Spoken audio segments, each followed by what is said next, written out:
आलू 10 रुपया, बैगन 20 रुपया,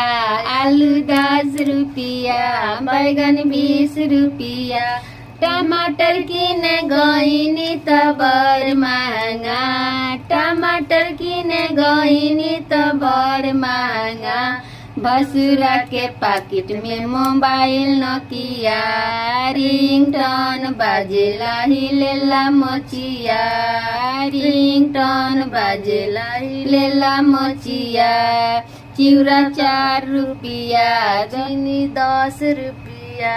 चिउरा 4 रुपया, चीनी 10 रुपया, दही किने गइनी त बड़ महंगा,